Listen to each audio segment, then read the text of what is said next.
So I decided to walk it and talk it today. I'm trying to be healthy, if that's possible. So Tyrese was on Club Shay Shay, and I'm going to have um, a better video about this because Tyrese is a interesting guy. He's a fun guy. He's an honest guy, and I enjoy his conversations. But he was talking about couples goals, right? The myth of couples goals, and he said, he's talking about a couple that might be on a date with another couple, and you look at this other couple that's not there yet. He's like, oh my God, they're such a great couple. They're just they have synergy. They get along. They're wonderful. I wish we were like that.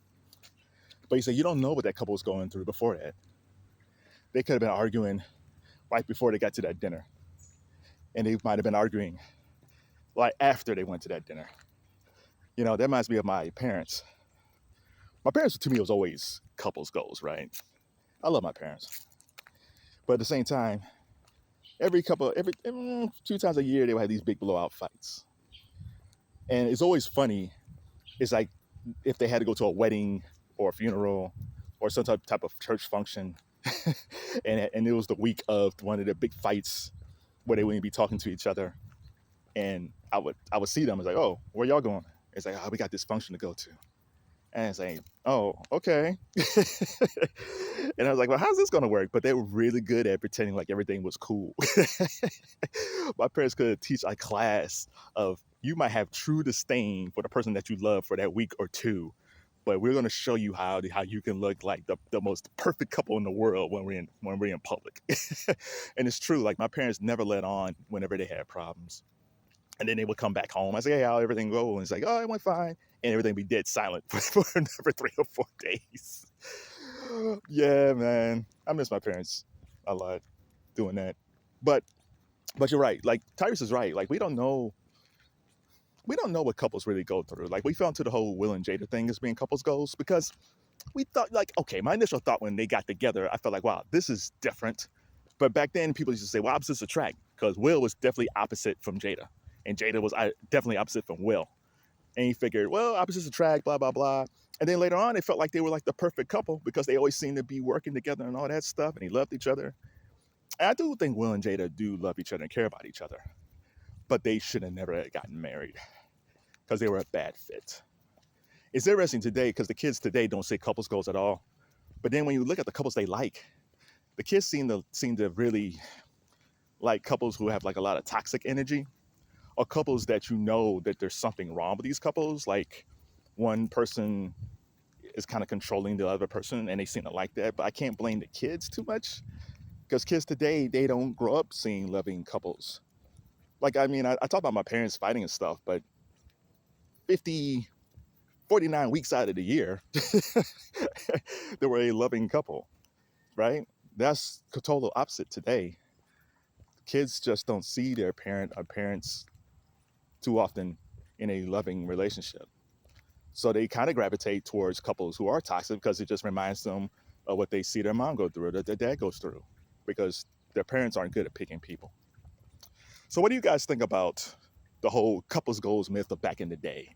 Because that was a big thing. Like especially like when people were getting married, because you would look at people and say, oh, you kind of knew, for me, I kind of knew who weren't going to make it. It was so sad too. It was like, man, they spent all this money, they're not going to make it.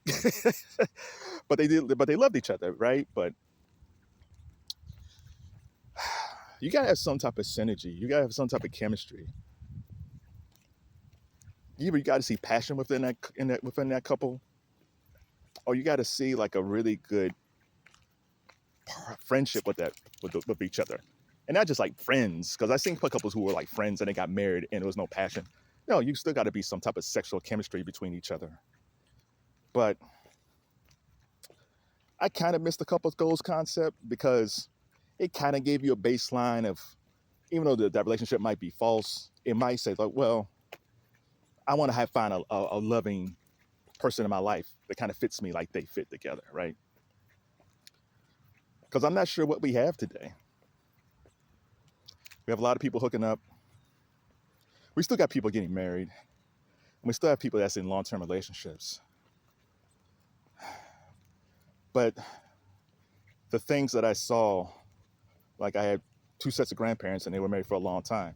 And again, I'm not saying they didn't have their own problems because men and women think differently. So even back, but when my grandparents stay, I'm sure they fought about things, but they worked it out.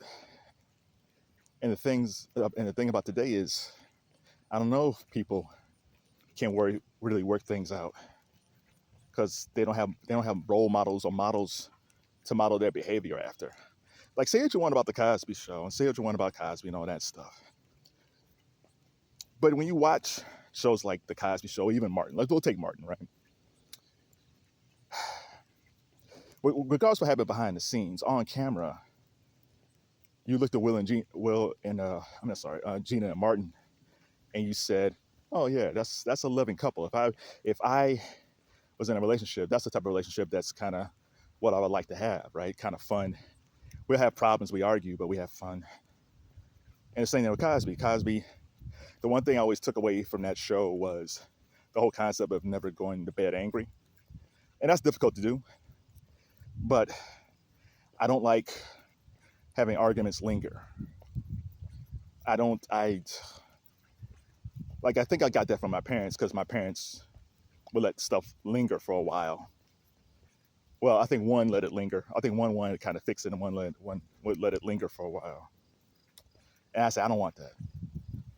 It was too uncomfortable.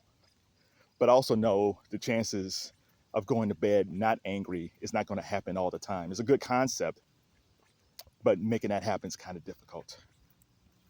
So I'm always in the middle. I'm always like, well, let's figure out the solution. And sometimes you can't. Sometimes you gotta let it work itself out organically. But yeah, man, so what do you think about couples goals? What do you think about kids today who really don't have a lot of role models when it comes to relationship? And what do you think about Tyrese? Maybe he should be a relationship doctor. You'll be a crazy doctor, but it'll be fun.